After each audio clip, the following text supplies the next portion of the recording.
जवाब इस्लामी तालीमात की रोशनी में देंगे और आपको ये भी बताएंगे कि उसके बारे में हज़रत अली रज़ी अल्लाह ताली अन्हु का क्या फरमान है।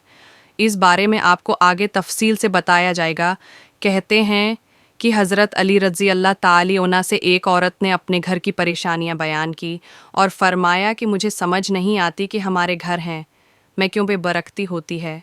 इस पर हज़रत अली रज़ी अल्लाह ताली अन्हु ने दरियाफ़त फरमाया कि क्या तुम रात को बर्तन धोकर सूती हो या जूठे बर्तन इसी तरह से छोड़कर सो जाती हो।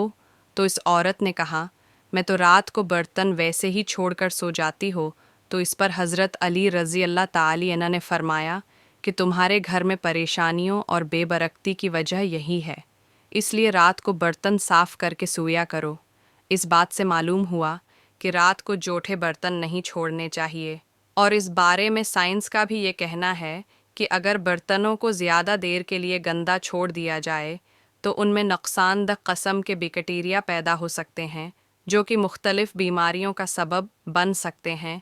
और ज़ाहिर सी बात है कि जब बर्तनों में खाने पीने की अशिया होंगी तो मुख्तलिफ़ जहरीले कीड़े मकोड़ों का भी इनमें चलने फिरने का ख़दशा होता है।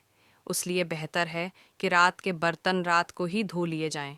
दोस्तों, यहाँ पर आपको ये भी बताते चलें कि अहादीस नबवी सल्लल्लाहु अलैहि वसल्लम में ऐसी कोई तालीम सामने नहीं आई हैं जिसमें रात को बर्तन धोने या न धोने के बारे में कोई तशरीह हो, लेकिन रात को सोने से पहले बर्तनों को ढांपने के बारे में ताकीद मिलती है। और इस बारे में मुख्तलिफ़ रवायात हैं जिनमें यह सबक मिलता है कि सोने से क़बल खाने पीने के बर्तनों को बस्मिल्लाह कहकर ढांप देना चाहिए। अगर कोई चीज़ न मिले तो कम अज़ कम एक लकड़ी ही सही बस्मिल्लाह कहकर इस पर रख दी जाए।